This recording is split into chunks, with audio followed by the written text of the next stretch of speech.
Hey, Matt Lairden again with the Market Mindset Podcast. Thanks for joining us. Today, very fortunate to have LuAnn Blough. She is the Regional Development Manager for Exchange Resource Group. They're located out of Colorado. They are a qualified intermediary slash accommodator, very critical component of a successful 1031 exchange.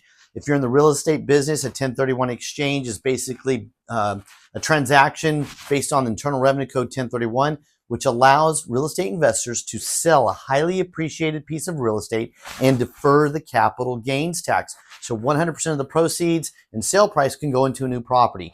The 1031 exchange is a big, huge part of my business. I have a course on it. It's available at lairden.org. You can take a look at it.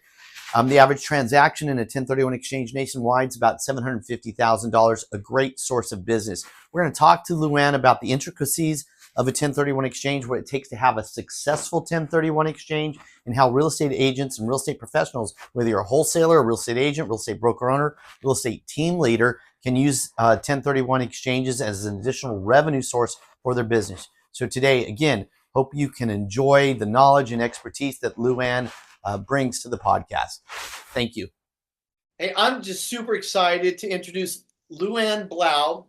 She is the Regional Development Manager at Exchange Resource Group. They're located out of Colorado, but her home base is Texas. If I ever have a technical question on 1031 exchanges, she is my go-to. I mean, I refer people over your way all the time. You always have the best answers. You always have the best advice. And thank you for taking time out of your day to be part of this podcast. We really, really appreciate it. And the other thing is attention real estate. Thank you for having me. Yeah, glad you're here. All the real estate agents out there, if you're not doing 1031 exchanges, you should be. And if you need a good qualified intermediary, she's going to explain exactly how those work, but she's your go-to. LuAnn, take over. Thank you for being here. Tell us about your business, how you got here. Oh my gosh, it's a crazy story. So I had a mobile notary company for 15 years, and my youngest son, David, got recruited to play football at Purdue Okay. in 2013. And I realized at that point that I was going to have a really hard time making money as a mobile notary in Dallas when I wanted to be in Indiana watching Purdue football. Right. So I have a prayer partner. This is a faith-based story in Colorado. And I called her up and I said, Margaret, there's something else for me here. I don't know what it is. But 2 weeks later, she called me and said they were camping. She and her husband were camping with one of the principals of our company. And he asked her if she knew anybody in Texas who was marketing minded and had real estate connections. Ding, ding, ding, ding, ding. That was me. So they called me from the campground. I interviewed again. I flew up to Denver. I started as a fake it till you make it, and here we are, 10 years later. 10 years later, and you're still out there. I love it. I love it. A little side note. I love Compassion International. Okay. Yeah. Do you really? Yeah. And sponsored a couple myself. We saw Jeremy Camp in concert out here, a year and a half ago. And a big part of his ministry is Compassion International. And they hand out those packets at his concert. And I mean, how can you not but sign up for that? So there's some commonality there as well. Well, and David, my son, and his wife Melissa have funded it's in Colombia. She's half Colombia. They funded the birth to 2 years old, the centers to get the mothers the care they need to get the kids old enough to get into the program. So Wow. Yeah, I've been working for them for a long time. It's cool. I didn't know you did that. Yeah, no, absolutely. I read that in your bio and I'm like, well, we got to put that out there for people to know. It's a great organization. It's a small contribution every month to help those less fortunate children, overseas. And it's a very worthwhile organization. They're highly rated on every charitable, channel out there. So it's called Compassion International. So your friends were camping. Her friends were camping, and Cordell said, Margaret, do you know anybody who's good in marketing and has real estate connections? She said, happen to that I do. And it had been 2 weeks since we'd spoken. So And here we it was, are 10 years later. yes. And most of my jobs have been fake it till you make it jobs. So I love it. um, I love it. I love it. all three of my careers have been that way. So yes, the people in Denver were awesome. They still are awesome, and they trained me. And every time I needed something, that first year, I was like, "Yeah, I can help you. Let me call." There we go. I love it. Here we So go. for those real estate professionals out there, and we have a wide swath of viewership and audience, everything from licensed real estate agents to commercial real estate agents to residential agents to wholesalers. Let's talk about the role of a QI, a qualified intermediary, and maybe some of the rules and regulations and basics for those who aren't familiar with 1031 exchanges and the role of a qualified intermediary.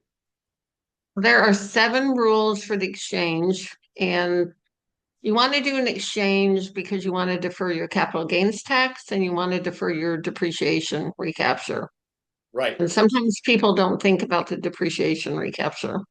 So one of the rules is that you need to use an independent third party to facilitate the exchange. And that's what we do. So my main job is explaining it to people, because most of the time the people that call me are clueless, the new people that call me. They've just been told by somebody that they've got too much capital gains to pay it. So we set it up through the title company, get the money transferred over, explain to them the rules, the 45 days to identify, the 180 days to close, the taxpayer ID rule, and how much they want to reinvest. And then we set it up both on the sale and the buy, Right. and they close and then they go forward, and then we deal with whatever they did after the fact. Right. So I'm gonna step in here. Explain the difference between a normal escrow account and I guess we could call it a special qualified intermediary escrow account. What are the difference between a regular escrow and a QI? Nothing except where the money goes. Okay. So we're gonna set up a bank account for them if they're doing an exchange account. Because one of the rules with the 1031 is that they cannot have control of the funds during the period of the exchange. So as opposed to you, Matt, selling an account, getting the money into your bank account, we're gonna set up an escrow bank account, and the money's gonna go into that account. And then when they get ready to buy, the money's gonna be funded from the exchange account to the title company that they're using for their Right. purchases. Right. And so the point here is that in order for this client to have a successful 1031 exchange, they cannot have constructive receipt of those funds. They cannot. And what makes me the saddest is when somebody calls me, like, I had an email this morning. He said, well, I just sold my property. I'm getting ready to buy. Can I set up my exchange account? And I have to say no, because once the money hits their personal account, there's nothing that they can do. We can't help them at all. Yep. And it's amazing how many real estate agents aren't familiar with the 1031 exchange process. And I've seen it too. They get to us a little bit too late, and they've had receipt. They've got, even if the check was issued to them and they haven't cashed it. That does, I mean, right? No, we can do that. We You do can. them from the, oh yeah, Okay, we do good. them. We do them from the closing table. Somebody will walk into closing and they'll say, oh, by the way, I want to do a 1031 exchange. And they'll say, who is your intermediary? And they'll look blank in the face and say, what's an intermediary? Right. So title calls me, we get it done, we get it set up, we change the wording on the settlement statement a little bit, and then we go forward. Outstanding. I know one of the big issues out there with both investors and residential agents and even commercial agents Their perception is I only have to bring the capital gain over to the qualified intermediary. Let's talk about that for a little That's bit. a problem. That, that is a problem. Yeah. So the IRS would never make it that easy. So the reinvestment goal to totally defer the capital gains tax is the amount of any note payoff plus the amount of the proceeds that transfers to the 1031, which will be net of closing costs. Net of closing costs. Another, Go ahead. yeah, I was Uh, going to say another way for easier for some people is to say it's the amount of the sales price minus the closing costs, but you can't take the amount of the debt replacement or the note out of it. right. So if you were going to sell a house for go ahead. Okay, so real quick. So they Go ahead. sell, let's just use big numbers. They sell a property for $1 million. Whether they Right. have $200,000 in capital gains or they have $900,000 in capital gains, they need to put basically the $1 million into a new purchase property in that 1031 exchange. Do I have that correctly? Minus expenses? Minus expenses. Right. Right. Minus expenses. That's correct. But if they don't make it, then they're only going to pay tax on the difference. It doesn't blow it up completely or destroy it, but say they only found something for 900,000 and they had 950 to spend. And I mean, then they would pay tax on the 50,000. And what is that referred to in our business? Boot? Boot. I love that Boot. word. Boot. Yeah. Boot it out of the exchange and you boot it to the IRS. There we go. There we go. The next question I was going to ask was, in that process, how often do investors go above and beyond that sales price, and why would they invest in a property at 1.2 million? Well, because they have cash. And so instead of putting a lot of cash into one property, they're going to split their cash between one or two or three, or depending on the circumstances, more than that. But they can use that money. Hopefully, now that interest rates will come down a little bit, Right. they will feel more comfortable about doing that. But they can split that money up, divide it, and then buy more than one property. So they can buy a portfolio of properties, really. Yeah, they could. They can identify up to three. So say, let's go back to let's say $1 million sales, right? Okay. So they can identify one or two or three at however much money they want to, 10 million each if they want to. Right. If they go over three, there's a rule that kicks in called the 200% rule. And that means if they go over three, so say they buy four, in that case, the total purchase price of all four of those properties cannot be greater than 2 times their sales price, which would be 2 million. Right. They IRS put a cap on that Yeah. to keep people from identifying 20 properties and, bunging up the market even more than it is. Yeah. I know when most of my business, the real estate side of my business is taking a retiree who owns a multifamily apartment. They've had it forever. They no longer want to deal with what we call the tenants, toilets, trash, teenagers, telephone calls. They don't have any family members that want to take over the management of the multifamily. If they hire a property manager, they still get those calls. So what our clients do is typically they'll buy a single tenant triple net lease property, a 7-Eleven building, an Advanced Auto Parts, a Sherwin-Williams paint store. I mean, something along where there's zero hands-on management. Let's talk about depreciation and depreciation recapture. When they buy that, say they sold a property for $1 million.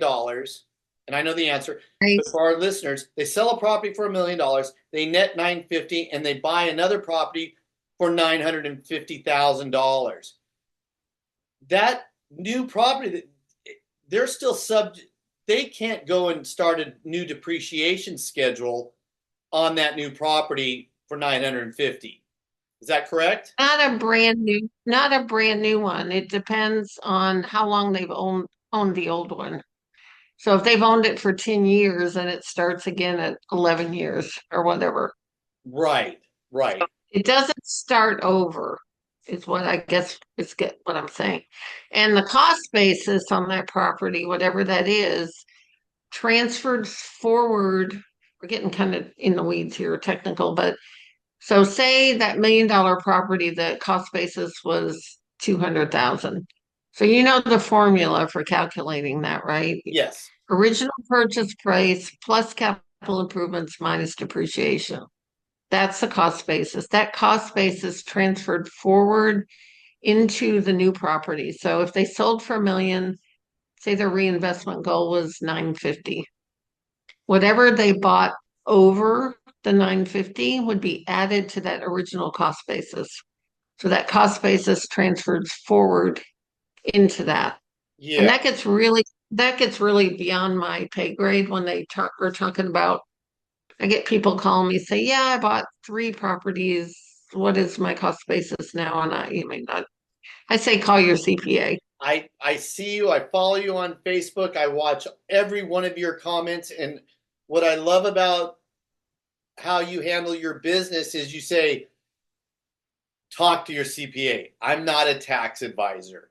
And you Well, always, we're not allowed to be. I love it. I love it. I love that. You're extremely knowledgeable. You are my resource and my go-to for 1031 exchanges. And I love how you share that with the audience and your people on Facebook. You're so generous. Number one, thank you. You're so generous with your time out there on social media. You're quick to respond when there's any inquiries out there. You're out there educating people on really the benefits of a 1031 exchange. And you're just a real servant. You have a servant attitude, a servant heart. And I really appreciate Well, that. I appreciate that too. This job is a gift. So It I, really I is. I love what I do and I love the people I work for. So it's a good thing. That's great. How do you get most of your business? Right now it's referrals. We are the main vendor for a group called Lifestyles Unlimited, 1031 exchanges. Well, not 1031, but I don't know if you've ever heard of them, but they're about a 50,000 member group. Okay. So we are their main vendor, have been so for a long time. And there's Total Wealth Academy. There's another one I picked up, but it's mostly word of mouth. And then I also teach classes in the Dallas Fort Worth area. We have a 1 hour CE class approved for Texas, so I will go to title companies and realtors and educate. The thing that makes me the saddest, well, not the sad, yeah, I guess it's the saddest, is when somebody calls me a week to 10 days later and say, I closed. Nobody told me about a 1031 exchange. I just talked to my CPA and now I'm in deep doo-doo with my taxes. What do I do? And there's nothing I can do to help them because they have to set it up before they close. Right. Right. I mean, and that's it. And I think you and I have the same objective is educating really the residential side. I mean, I think NAR came out with a statistic that I don't know, 10 up to 20% of all 1031 exchanges are facilitated by a residential real estate agent. And for me, um, You I mean they're initiated, they're not they're initiated. facilitated. Yeah, not Yeah. facilitated, but they're in as part of the real estate transaction. And it's not just Right. commercial agents out there doing 1031 exchanges. There's a small market of residential agents that also are helping their clients do a 1031 exchange, and talking to them about the advantages of tax deferral. So with Right. that in mind, uh, you know, what percentage of your business is commercial versus residential agents? My personally is mainly residential Okay. because of, yeah, it is. You one of the questions you sent me was what percentage of people are moving into your state, and I think you know the answer to that. It's California. Right. Um, yeah, I'm in Texas. Yeah. So Texas doesn't have a state capital gains tax. California capital gains tax out the wazoo. So we have a lot of people. It's like 18.3. So they're looking at 40%, about 40% of their gain going to the government without doing an exchange. Right. Yeah, Like you said, it's unfortunate that these investors get to us late in the process. And I always advise, how do you advise people? When do you advise people to start looking for replacement properties if they know they're going to do a 1031 exchange? I advise them once they're and this is just, but I tell them it's a risk. Once they're through the option period, I advise, and I'm a little bit on the conservative side because I want to make sure their sale closes. And maybe it will be a little bit better, but we've had several fall through this year when, the funding has fallen through. So I want to make sure they're good that their sale's going to close. Right. Bef- Yeah. I mean, Yeah. I'm sure they're looking, but a lot of people are going under contract to buy before they sell right now. Yeah. And I sort of advise that because, I mean, from the day it closes, we have 45 days to identify potential replacement properties and to do due diligence, right? Right, So right, we want to put three in the hopper, three in three potential properties. If let's just say they want to sell a multifamily and they want to buy one replacement property. We always advise to start doing due diligence as soon as possible. So we right. have three properties, and there's a little dance that takes place because when you're talking to a listing agent on a commercial property, the first thing they always ask me is the client doing a 1031 exchange? And we say yes. And when we're doing our due diligence, well, where are we? Are we number one, number two, number three? So there's this little dance that takes place between the buy side agent, which I'm helping people. I do a lot of buy side representation in the 1031 exchange process. There's a little dance we have to do with the listing Matt, agent. where are you? Pardon? Where are you? I'm Where do in you live? Long Beach. I'm in Long Beach, California. Oh, so you are in California. Okay, Yeah, okay. but I mean, Long Beach is a huge population. There's more business than I know what to do with just in Long Beach.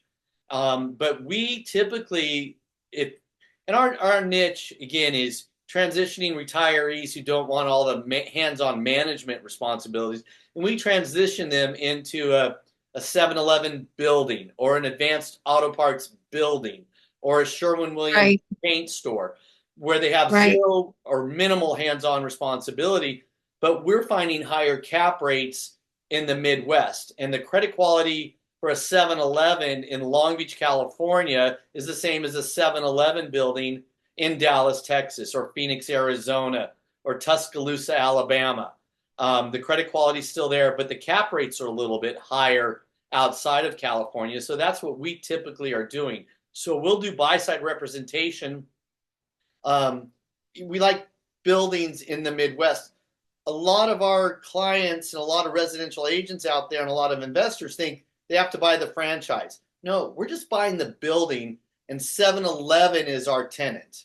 Advanced Auto Parts is our tenant. And they get that mailbox money. They have zero, if any, or minimal, if any, landlord responsibilities. And so that's a big right. part of our business in the 1031 exchange marketplace. And then what we do is we also teach real estate agents how to incorporate a 1031 exchange platform into their business. And a critical part of that is exactly what you guys do, is that great qualified intermediary to help facilitate the transaction. And so Yeah, I think our strength, because we're not huge, we're not an in-house, title company. We're an independent, but I think our strength is where we keep the money, which is in a separate financial institution, which is a huge concern for people right now. And also, can I get a hold of my 1031 rep, qualified intermediary person, which they can. So I mean, yeah, I think that's what we do best. So my aunt lived on Catalina Island, oh, just so wow. you know about us. Yeah, Yeah, beautiful. Beautiful. I love if I can't get beautiful. out. I She, if I I can't get away for a long period of time for a little vacation, I love heading over to Catalina. It's depending on which boat you On take. the ferry. Ferry, Yep. exactly. There's one out of Newport, Was there's one out of Long Beach. Yeah. we went It's out of Long Beach. Was seasick on that boat. Yeah, I was. yeah, it's a beautiful boat ride over there. It's a whole nother environment. It's like it feels like you're detached from California, which is sometimes a good thing. Sometimes it's a good thing. Yes, exactly. Let's see. So if someone were to reach out to, I mean, do you provide QI services, qualified intermediary services across the United States, or do you have a geographical area? All right. Nope, So we're good to go. whether you're one of our agents in California or Texas or Michigan or Florida, you can help the real estate agent and their client complete this successful 1031 exchange. I can. I love that. I love that. I can. And again, what we came across each other sort of accidentally. What I really, really appreciate about what you guys do, specifically you, is you're always there to answer the questions. And for me, Yeah. that's that communication process, especially if it's our first 1031 exchange. I love your availability. I mean, you are so quick to answer on your specialized little Facebook group, and you're so willing to share all of your knowledge. And oftentimes, and you never expect anything in return. But I love how you serve an attitude, helping people out. Because, I mean, I think weddings, death, divorce, changing jobs, and selling an investment property are probably some of the biggest stressors out there. And a lot of these investors, at least the ones I deal with, they have a cost basis of $200,000 and they're selling a $2 million property. So they're facing huge capital gains. And a lot of time they don't even know how to figure out their cost basis. So I walk them through it, or we have a tax savings calculator on our website, which we added about a year ago, which has been such a gift. It's erg1031.com, but it'll help them plug in their numbers if they want to do that. Okay. Most of the time I suggest that they call their CPA just to get validation, because that's not our role. We can guide. Yeah, no, I love that. I love that. All right, taking it sort of we're going to pivot here. What's the last book you read or currently reading?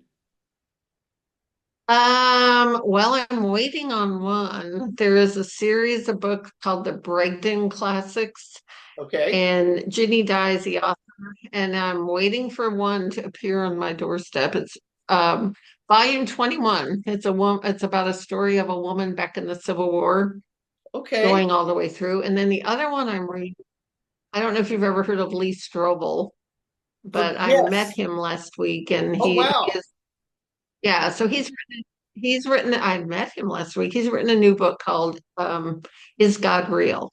So kind of vacillating between historical fiction and spiritual. And then I have another one called Aging Faithfully. Okay. That's Alice Freiling. So you have sort of three in your queue of books you want to read. Oh, I've got 5 or 6 or 7 that I just have to slow down to read. Gotcha. There you go. I was trying to figure out what's the answer to that. Yeah. Your son was a Boilermaker. Huh? Football. Your son was a Boilermaker, right? Is that Purdue? Was a Boilermaker until that's Purdue. Don't even talk about what happened to them in Oregon this weekend. But yes, he played quarterback there from 2014 till 18. Okay. And then he played for the Lions, the Vikings, the Cardinals, and now he's coaching for the Washington Commanders. Wow. He's the assistant quarterback coach for the Washington. How great. He's my baby. He's my youngest of 3. That's so great. Yeah. That is so great. So does your heart I'm glad he's not playing anymore. Yeah. Huh? So do you have a favorite football team, or is it wherever your son is? It's wherever he is. So right now you're a Commanders fan. Yeah, I am. And being in Dallas, that's a little bit rough. Oh, I bet. Yeah. I mean, It's Dallas a has little some bit. diehard football fans. Yeah, but they're not doing very well. So we'll see Yeah. what happens tonight. Yeah. Right, right, right. I was reading something about Jerry Jones upset that he didn't draft one of the running backs that they played against the other day, but that's a whole nother subject. Any sports you actively involved? What do you do in your spare time for fun? I dance. I do Okay. hustle dancing. Um, I like to go to musical events, All right. like to go out to eat, What's like your to favorite hang out. spot there in Texas? In Texas, what's your favorite spot to go out to?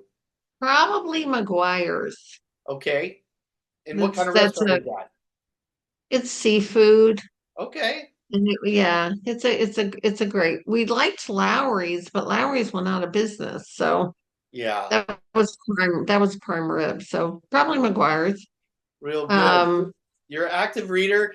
Any Netflix or Hulu series that you're interested in, or so I was asking my friend John about that. There's a couple that are coming. Not I mean, a couple of mine are on Prime. So okay, same thing. I like.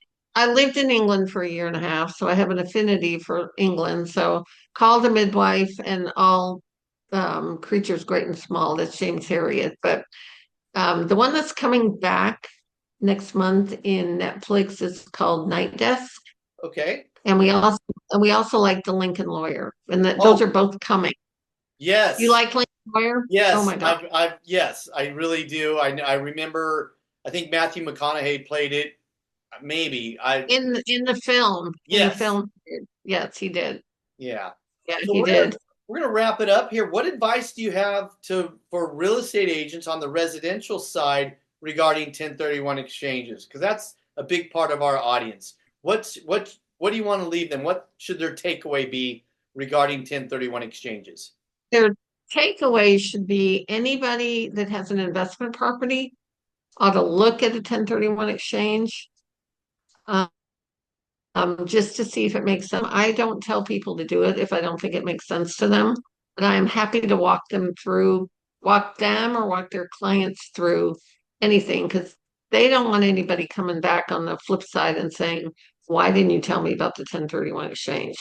Right, So right, right. that Uh, that would be that would be my advice for any real estate agent, commercial or residential. Right. Just start looking at your QI and sort of anticipate, even if they might not be selling right now, but a year from now, 2 years from now, have make yourself familiar with 1031 exchanges so that if you determine that it's the best route for you to take in your real estate transaction, you're knowledgeable and you're going in with eyes wide open. Yeah, and I mean, I tell real estate agents don't need to be fully educated, and that's what I tell them in my classes, but they need to know enough. Right. And if all they want to do is know enough to give them my phone number, I'm happy to walk their clients through it. Right. And my approach is, to residential agents. I mean, my cousin's a fairly big real estate agent in Northwest Arkansas. She's with Weichert. She was handing out, or she was referring out all this 1031 exchange business to other agents, and then because she was like, "Oh no, that's too overwhelming." And you explain the basics. Now she's keeping that business for herself, which is really, really exciting. I tell real estate agents, I said, it's not a matter of if, but when your clients are going to help you or ask you to help them sell a commercial piece of property, an investment property, and more than likely going to need a qualified intermediary, and they're probably going to want to do a 1031 exchange. LuAnn, what's the best way to get a hold of you out there for all the people that are watching this? 72863-1031, Oh, or my email is LuAnn at erg1031.com. okay. My Facebook page, which you and I found each other with. I wasn't sure in the beginning what to make of you. 10, I thought you were a competitor. Oh, 1031, I did. 1031 exchange assistance exclamation point. 1031 exchanges, 1031 exchange assistant exclamation point. We're going to That's put it. that, we're going to have all your information When I go back and we package this up, I'm gonna have all your contact information for all the people that are gonna be watching this now and in the future, so they'll be able to get a hold of you. I highly recommend your services. Just because, again, you are so willing to share your knowledge with every real estate professional that comes to you and asks.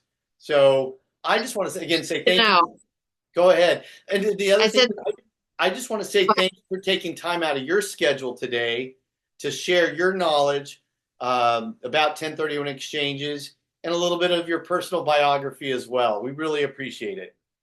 Thank you so much, Matt. I appreciate you too.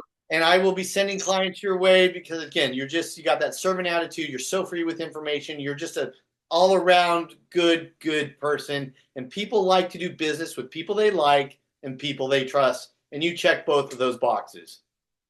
Thank you so much. I appreciate that. Absolutely. Thank you for having me. Absolutely. All right.